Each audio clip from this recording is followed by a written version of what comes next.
argue against what the senator from Idaho said, which is this translates into real reductions in Medicare benefits. Isn't the vitally important point here in this discussion is this massive money that's taken out of Medicare is not being used to save Medicare. It is creating a huge new entitlement program. So here we are with Medicare going broke in 7 years. We're taking money out of it in order to create a new program. And the senator, that's what the crime that's being committed here. And the senator is absolutely right. And the new program, by the way, will not be solvent either. So we're compounding the insolvency of the future that we're passing on to our children. We're taking $500 billion out of a program that's going to be insolvent before the end of this decade. $3 trillion over 20 years. But I'm saying before the end of this decade. And we're giving it to another program that is already insolvent. I mean, it's almost... It will be insolvent. It will be insolvent. It's almost insane what they're doing. And then they wonder why the American people are having such a difficult time, why we have 10% unemployed, why the underemployment is 17% in this country. Those are people who try to get part-time jobs because they can't get full-time jobs. That's what the real percentage is. And yet, this whole program is about helping low-income people and minorities. When you stop and think about it, that's what Medicare Advantage is about. They can't afford these, as the distinguished senator from Arizona has said. They can't afford these supplemental policies that AARP is going to make a lot of money off if they can kill this program. There are a lot of gaps in traditional Medicare benefits, including high cost sharing and no out-of-pocket limits. That's why 89% of seniors have some form of supplemental coverage on top of Medicare. For many low-income Americans and minorities, Medicare Advantage is the only way that they can afford the supplemental coverage. I want to compliment all of my colleagues here on this floor, the distinguished senator from Arizona, the distinguished senator from Idaho, and the distinguished senator from Texas. Our only doctor on the floor right now, and one of only two in the Senate, Senator Barrasso from Wyoming, of course, our leader in the Senate, both on the Budget Committee, Senator Gregg, and of course, Senator Alexander. You guys have really summed this up. It's pretty good. And could I say again, we've had spirited debate and discussion on this floor. It's clear that the majority of the American people do not support the proposal that is before us. And they don't support meetings in private, mostly in secret, closed negotiations.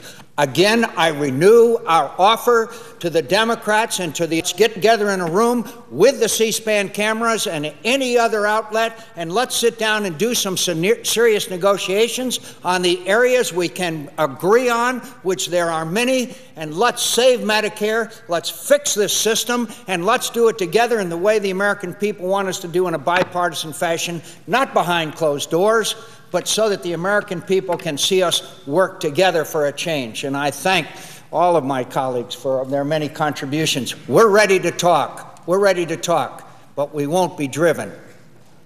Mr. President, I would just like to return to a point that was made earlier about the President promising and it being understood by everyone that if you like what you have, you can keep it. But on Medicare Advantage, once again, the CMS has estimated, and I would ask the distinguished senator from Utah to verify, that enrollment in Medicare Advantage will decrease by 64% under this bill.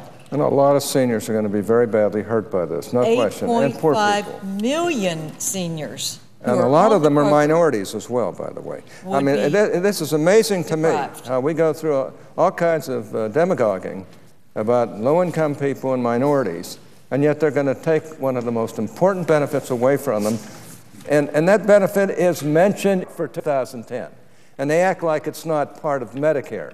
I can't believe some of the arguments that have come from the other side. But I asked the senator from New Hampshire, what happens? What happens that a senior member on the Budget Committee, a person who's well known for his knowledge of the economy, of the budgetary situation in America, what happens? What happens, I asked the senator from New Hampshire, if we pass this massive bill? what happens to America's economy? Well, my view is this. First off, we know a couple of facts. That we grow the government by $2.5 trillion over a 10-year period when this bill is fully implemented. We also know that the tax increases during that period will be approximately $1.2 trillion, tax increases and fees. And they aren't going to fall on the wealthy. They're going to fall on the small business person trying to create the extra job. We also know that there will be an entire sea change in the way people get their health care, that the government will be stepping in between you and your doctor and basically making a decision as to what your doctor can tell you can have for health care, what the provider group can tell you can have for health care. We also know something else that hasn't been discussed much, which is the innovation in health care, which has done so much to make America the best place to get health care in the world, which has put us on the cutting edge of drugs which have improved the lives of millions of people, not only in the United States but across the world, will be significantly chilled because there will not be an interest in investing capital in a market that is so controlled by the government. In the end, it's fairly obvious to anybody who's been around this place that there aren't going to be $3 trillion of reductions in Medicare spending over the next 20 years. And there aren't going to be $500 billion of Medicare spending in the next 10 years. And so all that spending is going to fall on the backs of our children in the form of debt. And we already have a nation that is on an unsustainable path. Under the present budget scenario, without this health care bill, our deficits are $1 trillion a year on average for the next 10 years. That's without this bill. Our public debt goes from 35% of the gross national product to 80% of the gross national product. We become insolvent at the end of this decade. Not this decade, but the decade starting today, 10 years from today. Senator, would you yield on that point? And that's all aggravated dramatically by exploding the size of the government under this bill, rather than taking the step-by-step approach that has been approached by our side to reform health care, make it more effective, and make it deliver more services to more people at a better cost. There is nothing in this bill. I've heard people on the other side of the aisle a number of times get up and say, this CBO says this bill reduces the health care spending of the federal government. Just the opposite. Just the CBO letter specifically said that the cost to the federal government of health care go up under this bill in the 10-year period. And so this bill does not turn down the cost of health care. It does explode the size of government. It does put the government into the business of managing your health care.